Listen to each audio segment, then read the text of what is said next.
They face a steep learning curve when caring for the most critically ill with this virus, an illness the world knew very little about when it first emerged late last year.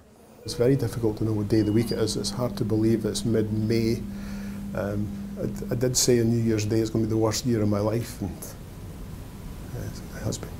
Right at the outset, it felt as if guidance was changing on an hour-by-hour basis. I've only been in post as a senior charge nurse for 7 months, so it's been exceptionally challenging to come into a new department, new job, and then have a global pandemic at your front door. And quite often after you have a viral infection, The planning of the response at the Queen Elizabeth University Hospital in Glasgow began in January. They admitted their first COVID patient on the 19th of March. Like a collection of the sickest patients of the last 15 years all arriving within a fortnight. And of course the patients kept coming. We kept having to plan and open more intensive care units, and we didn't know when that was going to end. So that was scary. He's now breathing on his own, and that's just all happened in the last couple of days. The average length of stay in intensive care has risen during the pandemic. Most patients have been here for more than 3 weeks. When they're lying in the front, it causes pressure problems. Treatment can involve lying the patients on their front, and this process requires many staff. The ICU nurses have been amazing, just having to support everybody, so they were kind of in the middle with a different nurse on either side. I've never experienced stress like it. It's the biggest challenge in my career anyway. In the weeks that followed, 61 people have needed the support of a ventilator. 25 have survived. Family members are only allowed in the units under very limited circumstances. We would have families in, we would have them involved, and we would know who this person in the bed is, and we've lost a lot of that. So it's been a struggle for the staff to deal with patients who are dying.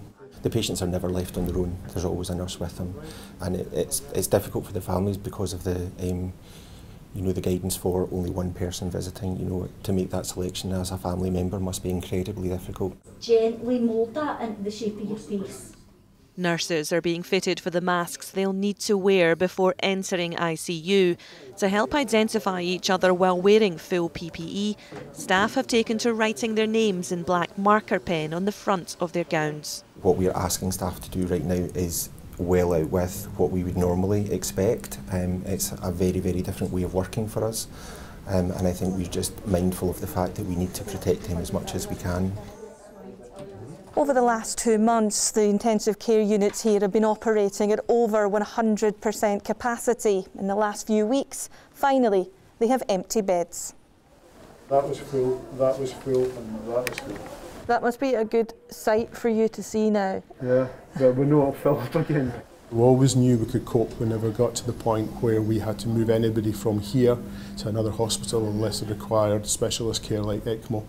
And 3 of our patients went to Aberdeen for ECMO. Probably the best thing about doing the job is seeing patients getting better, waking up and coming off the ventilator, and then managing to sit out at the side of the bed, and when you can have a conversation with them and learn who this person is that you've been looking after. It's hugely rewarding. Is there a fear about what's coming next, or do you feel ready to cope? We don't know about this illness. We don't know what's going to happen. Everybody's guessing, and there's lots of chat about a second spike. I get that anxiety that we'll get that second wave again. I think we all feel that. We're a bit anxious. We don't know what's ahead of us. We don't know what's ahead of us here. We don't know what's ahead of us out with the hospital as well. It's that fear of the unknown. Like the health of the patients they care for, the situation is fragile and in need of constant monitoring. Sharon Frew, STV News.